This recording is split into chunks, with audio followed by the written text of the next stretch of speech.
Hello! I'm going to read the next story in the Ella's Island series, called Ella Goes Up in a Plane. Very occasionally on Colonsay, a plane lands on the airstrip between the Macron and Turnigill at the golf course. Connor and Ella love to watch them land and take off when they do arrive. The airstrip is really just a piece of flat ground with the odd rabbit hole in it. There's an orange windsock and a hut at one end. To get there, Connor and Ella had to walk down from Clarence Farm and round Loch Spadda.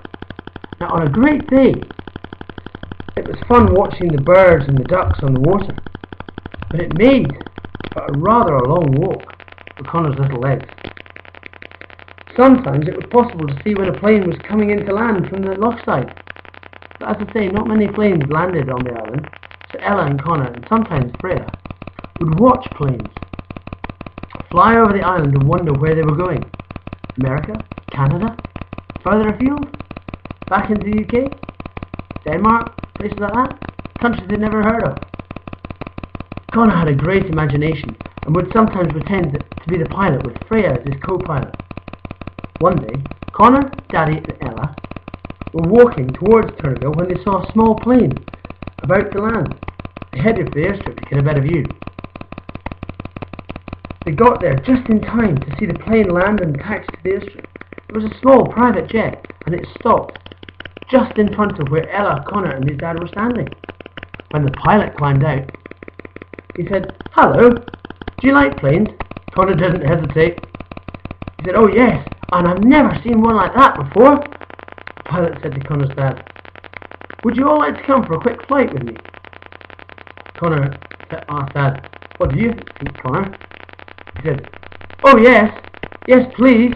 The pilot said, "I always like an enthusiastic passenger. My name is Bill Ferguson, and if you like, I'll take you for a flight round the island." "Oh yes please, Mr. Ferguson," said Connor. Can Ella come too?" he asked. "Of course," said Mr. Ferguson. "Climb aboard and strap yourselves in." They all got in and Mr. Ferguson took the controls, turned the plane around, and they said, "I need to tell air traffic control at Prestwick that we're about to take off, for permission to take off." Connor was holding Ella and they both excited. Soon the plane started down the airstrip and they were off! Up, up, up they climbed into the sky. It was a beautiful day and they could see for miles. Looking down they could see fishing boats and sailing boats and they could all out at sea.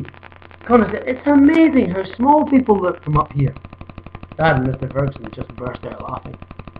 They flew up to the Strand, over Oronsay before coming back down towards Scalasay, flying over Balnahard and Colonsay House, near the top of the island. As they came down over Killearn Bay, Ella barked when she saw the wave. Eventually they landed back at the airstrip.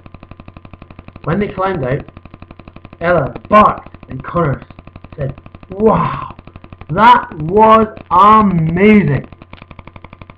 "Thank you, Mr. Ferguson." Dad thanked him too. Mr. Ferguson said, "It was my pleasure. But I'm afraid I need to be going now. I'm glad you enjoyed it. See you later. I might come back someday. Bye-bye." He climbed in and prepared to take off again. Ella and Connor and his dad watched him go. "Well," Connor said, "Dad, when the plane took off, we'd better go and tell Mum. Hope you enjoyed the story. Cheers. Bye-bye."